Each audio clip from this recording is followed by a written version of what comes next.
Welcome to Read Radio, the official podcast of Fraser Valley Regional Library.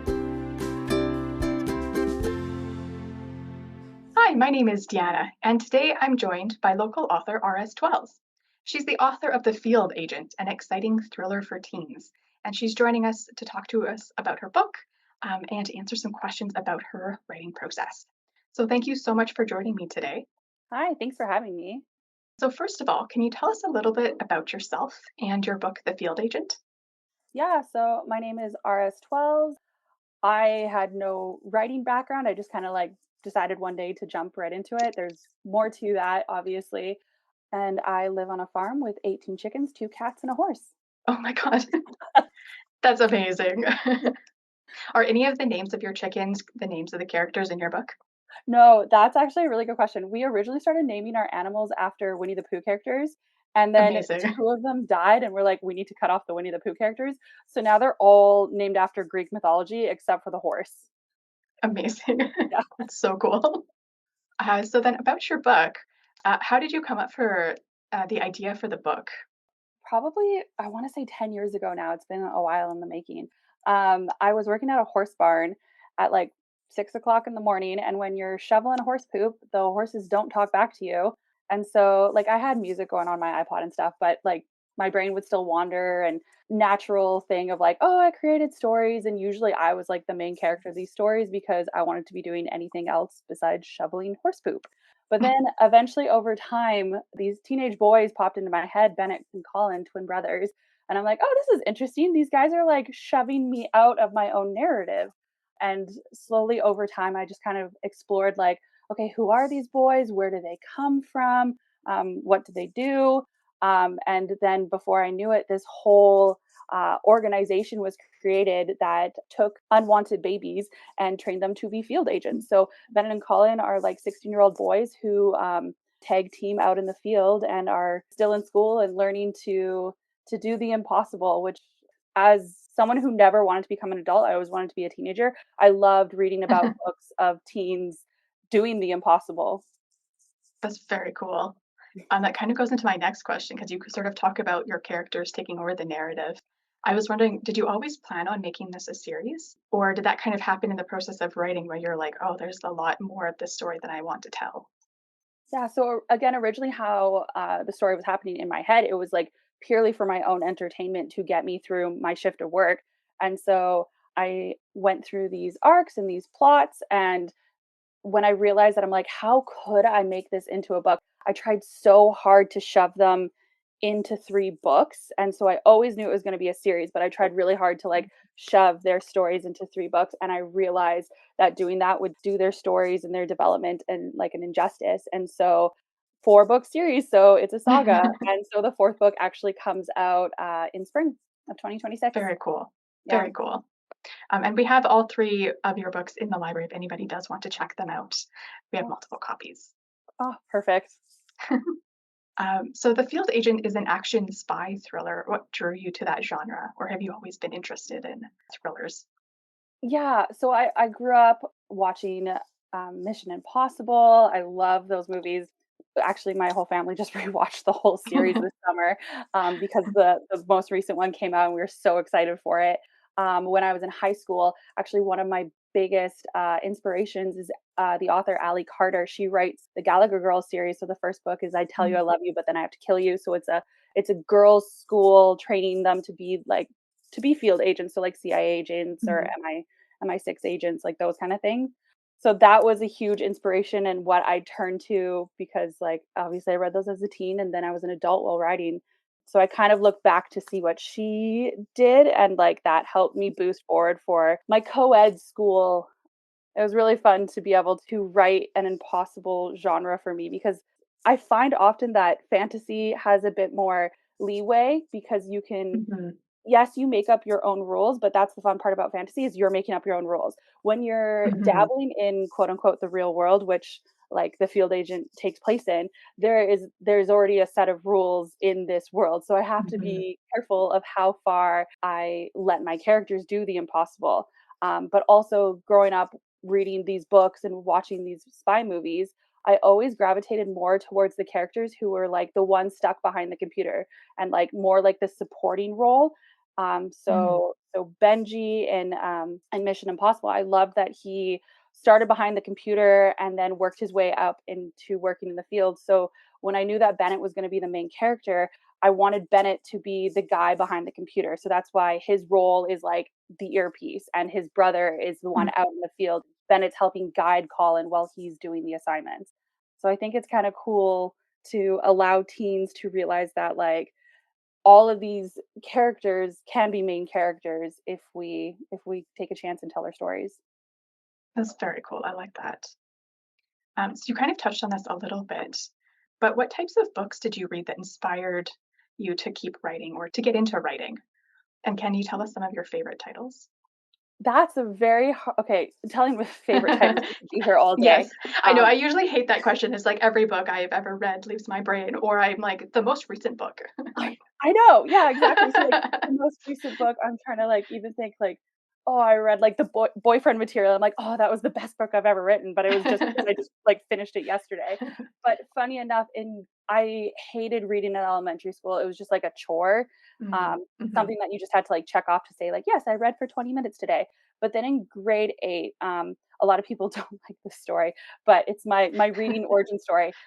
Twilight was coming to the movie theaters, mm, and mhm, everyone was reading it, and I wanted to know like, I didn't wanna feel left out, so I borrowed Twilight from my friend, and I binge read the whole series in 2 weeks, and that was the first mm, time I had ever done that, and then that like, I wouldn't call it my favorite book series, but it is the book series that kickstarted my love for reading, because then I went into my mhm, sister's room, and I started grabbing, like, Meg Cabot books, and yeah, mhm. I just couldn't put a book down after that, and then I turned into one of those classic kids. If the teacher wasn't talking in class, I pulled out my own book and started reading. That was kind of my journey through reading, and I always love how Brandon Sanderson says to, like, make sure you're reading outside of your genre of writing. So, like, I don't just read Mhm, spy novels. Actually, the amount of spy novels I've read is very few. I try very hard to, like, branch out into books that I may not think that I like, and then usually I end up liking them because I'm so I'm so easily swayed. Like, the 100-year-old man who walked out the or who climbed out the window and disappeared, but then I'm also, like, currently reading through the Percy Jackson series, so there's everything in between that for, my taste in books, which is fun because, I work with teens, and so they'll come and suggest books, and I'm like, "Alright, I'll read this book. I don't care that it's on, like, the 9 to 12-year-old bookshelf, like, this is probably a book for me because I just love reading." That was perfect. No, I love that story about Twilight because I know as a librarian, that's actually one of the books that got a lot of people into reading in general. And I know in the early days when I was a librarian, like people would come in, check that book out, and then check out a whole bunch of others, and that's how they became readers. Which is why Yeah. I do have like a soft spot in my heart for that book series, even though I know it has criticism about being not the best written. But you know what? If it gets you Yep. reading, read. Like, Ex that's what I care about. exactly. I like if Oh, the prose isn't gonna win a award-winning book, like, it's fine, just read. Come into the yeah, library and borrow books. 100%. It's always fun to So I love like, that. to find, like, what book kickstarted your love for reading. Yeah. Mhm. Perfect. So we talked a little bit about your chickens. I guess you didn't use them for your characters. So how No. did you come up with your characters? Did they you talked about, like, they popped into your brain one day. Was there, like, an inciting, like, story or movie that you watched where they kind of just slowly appeared, or was it a story that happened one day in your head? Veering maybe far away from your question, I'm gonna Go answer for it it. this way. Um, so I grew up my dad is a twin, and so I was able to draw, Colin and Bennett's relationship from my dad and his twins' relationship. So, like, certain things I write is because I witnessed my dad do them with his twin. I think there's, like, a point where I describe Bennett trying to call his brother, but he gets a busy signal, and it's because Colin's also trying to call him at the same time, and I can't tell you how many times in my childhood my dad would be trying to call his twin, and his twin was also trying to call him at the exact same time. Like, it was just a normal occurrence, which was always funny to me growing up. So yeah, I took a lot of inspiration from them for specifically Bennett and Colin's twin relationship. And then authors are kind of split on this of like drawing Mhm. how much you draw from your own personal life versus there's some authors there that are like don't even touch your personal life, like you need to be able to like differentiate yourself from your book and your characters. I'm not good at that. So when I started writing Bennett, I was very sad because again, I wanted to be a teenager and I was 20 and I just didn't understand how to be an adult. And I just went through the typical like mental health crisis kind of things. And so when Bennett came into my life, he was also sad. And it was just kind of like a Mhm. weird thing where I needed this invisible friend to help me through it. And Mhm. I, quote unquote, helped him through his sadness. So that was kind of cool. And how that it's interesting how that moves throughout the book series because in book 2, I was so angry writing it, and Bennett is a rather angry character throughout the second book. And then it's also interesting coming to, like, book 3 because he's mellowed out between his sadness and his, like, madness, um, which kind of, like, which was kind of the same for me at the time that I was writing it. Readers will be able to see how I was emotionally feeling when I was writing the 4th book through Bennett's actions in that one. Other characters like Darcy becomes Bennett's best friend throughout the series, and that is Darcy's based off of my sister and one of my close friends, Alexis, which is both a good thing and a bad thing because Darcy has a bit of anger management issues. I knew she had blonde hair because my sister had blonde hair. So it was very fun writing Darcy because I could just be like, would Alexis or Stephanie do this? And I'd be like, yeah, they would. And then I would keep writing, which is also interesting having Darcy be an assassin and putting one of my best friends and my sister in an assassin position because they're also some of the most like loving people I know. So hopefully they forgive me for some of the things that Darcy does. Um, but yeah, so some people are inspired from things in my life, and then some relationships are just inspired from relationships in my life. So like I wanted Darcy and Bennett to like this guy girl friendship for teens. I wanted it to just be friends because at the time I had a guy best friend and everyone's just like, "Oh, you're dating, you're dating, you're dating." And I was so angry that we weren't allowed to be best friends. So I wanted to show teenagers that you're allowed to be friends with the opposite gender and it's okay. So that was like my weird hidden agenda with that. That's fantastic. That's awesome. 'Cause, yeah, I was gonna ask if they were, like, actually based on people you know or if it was, like, fully separate. So I really like that because it kind of speaks to how, like, writing and creating a book is a great creative outlet. Because you said how, like, what you were experiencing is also infused in the book, and so art is, like, a really important aspect of human life. Yeah, it's a good outlet. So I also wanted to ask, what was the hardest part about writing this book? You're probably thinking like, is there a specific scene that was hard to write? But actually, like the hardest part of writing is actually sitting down and writing for me. Um, Mhm. I could go months without writing, but sometimes when I teach like courses, I literally just tell my students to force themselves to write absolutely anything because the act of moving your fingers will help you start typing your story. So like even if you Mhm. just need to say like if I just need to be like Bennett got up and got coffee. Well, now my fingers have started moving and I can actually start the process of writing the chapter, even though that's definitely a sentence that's going to be deleted. Um, the hardest part of writing is sitting down and actually writing. The hardest part of the publishing process in general is editing. I would rather Yeah. write 1,000 first drafts than edit a single one of them. Like, if Right. I can just write a first draft and hand it to the publishing company and be like, here you go, you do the rest, that would be my ideal dream job. Yeah. Yeah, I can relate to not liking to edit things. Yeah. Did it get easier when you were writing book 2 and 3 because you kind of had the experience of writing book 1, or is it always kind of one of those things where you just gotta, like, sit and write? So, like, the first book, it took me 5 years from starting to writing it to publishing it. The second book, from writing to published, it took 2 years, and because I was still trying to, like, tweak out what's my writing habits, Mhm. and the third book took me a month to write. So Amazing. that one was, like, the easiest one. It's, like the third book probably will always be my favorite. It was one I was most excited to work on. When I started the field agent, again, because I had already thought about them so much when I was shoveling horse poop, I already knew what was happening in each of the books. So it was so hard to hold myself back from writing scenes in the third book that I was so desperate for.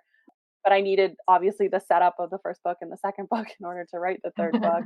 even going through the edits in the fourth book, when I got edits back from the editor in the first book, it would take me weeks to do it because it was just such an emotional roller coaster ride of like Mhm. opening the document and seeing the I want to say like quote unquote harsh criticism of like and just the constant red on the page. So I'd usually open it Mm. up, look at the chapter, and like walk a lap around my house, and then eventually sit down, look at the edits, and then if once I finished a chapter, I rewarded myself with a piece of chocolate because it was just like I needed. It was really Yeah. emotional. But now that I've this is my fourth book editing, like the moment my edits are handed back, I'm like, all right, here's my time frame. Here's how many chapters I need to do in a day. I know that when my editors say something, it's not personal. It's they're doing what they can to elevate my work.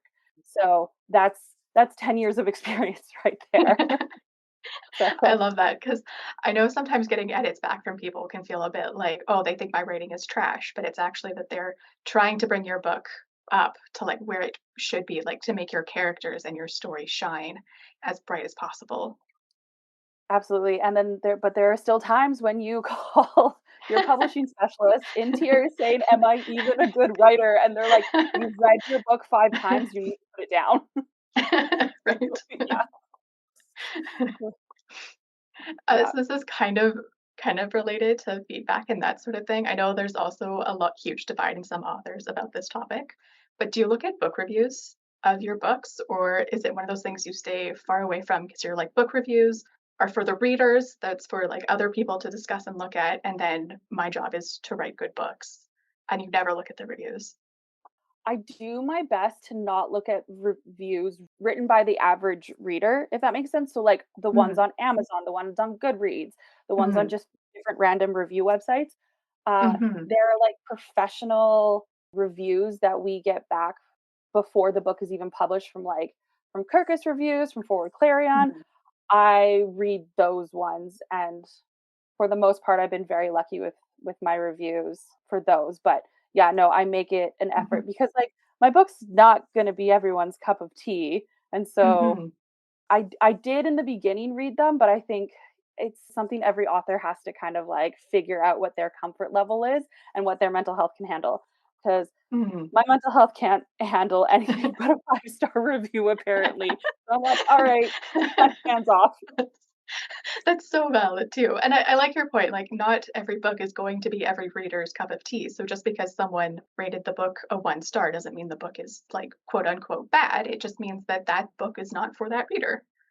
Yeah, I Yeah. love how V.E. Schwab put it one time because she wrote The Invisible Life of Addie LaRue and she got a ton of new readers. And that actually made her nervous because everyone was super excited to go back and read her catalog of work and read her Mm, future work. And she had to very clearly say to her audience of like, The Invisible Life of Addie LaRue was a rather different book than I've written for mm, my other pieces. You may only like this one book that I write, and that's okay. But you can still go ahead mhm, and read the others and see what happens. So I appreciate her open-handed attitude towards her different series and being able to be brave enough to try writing different things. Because even for myself, I don't see myself continuing to write spy novels. This is probably my one spy novel series. And like it is such again, like I'm so grateful for my characters and to be able to experience this emotional roller coaster ride with them. mhm. But I think once the book is published, it's like, okay, that's all me and Bennett can handle together. We both deserve a little bit of peace from this. Yeah. Nice. Mhm. No, I love that. So I also wanted to turn our attention a little bit to self-publishing because you self-published all of your novels. And I'm just wondering what made you choose self-publishing? Why did you choose that route? This is probably again not the answer you want, and probably not the answer that some listeners may want to hear, and also some self-publishing companies may not want to hear this. I Um, love this. I self-published because I had no idea what I was doing. Mm, If I could go back in time to when I was in high school, because again, when I was in high school, mhm, I didn't want to graduate, so I didn't prepare myself for graduation. If I could go back, I would probably like prepare myself with a high English mark, go to university, get a mhm, writing degree, network, like enter the writing field because I would hopefully realize as a teenager that like I did want to be a part of this society.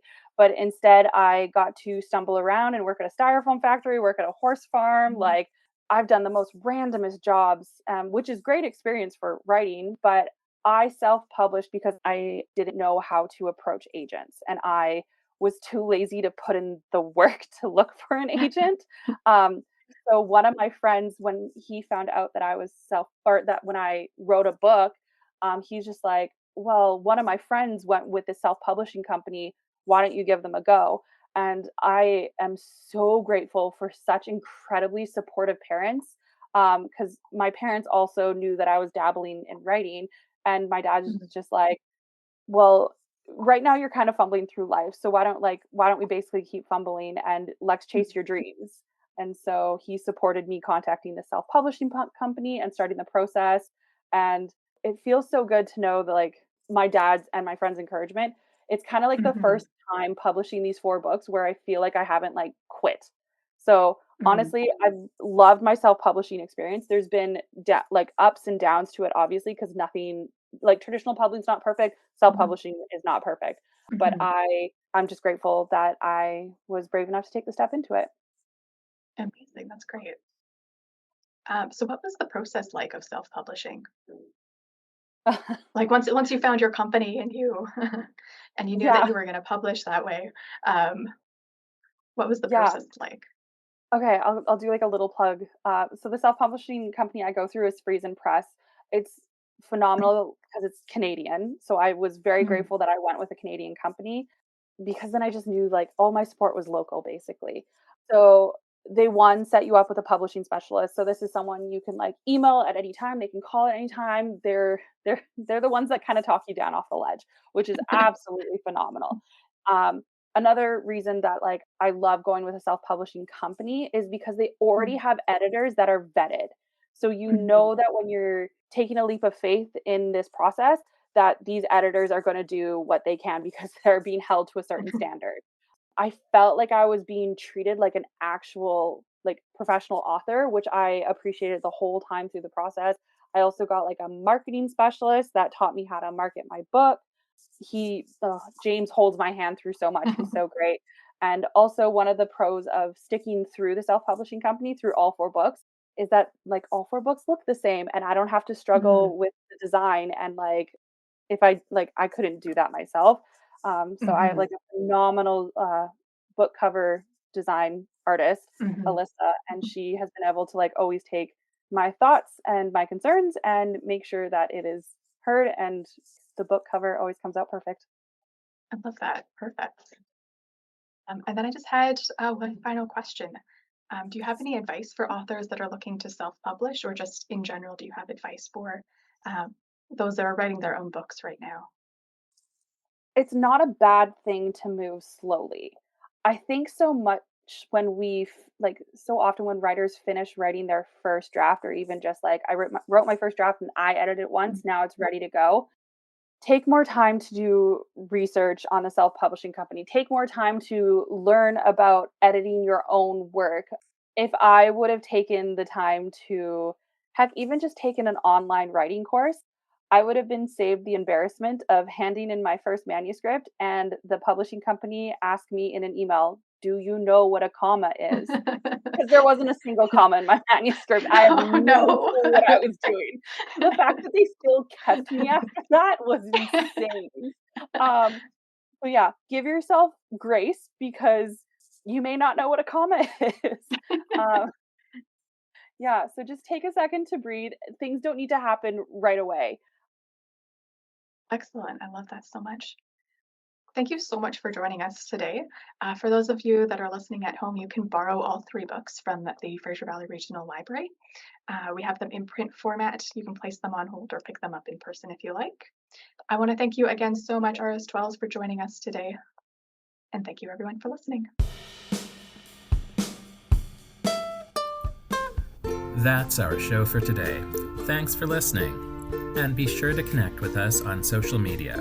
Follow @ReadLearnPlay on Facebook, Instagram, and YouTube.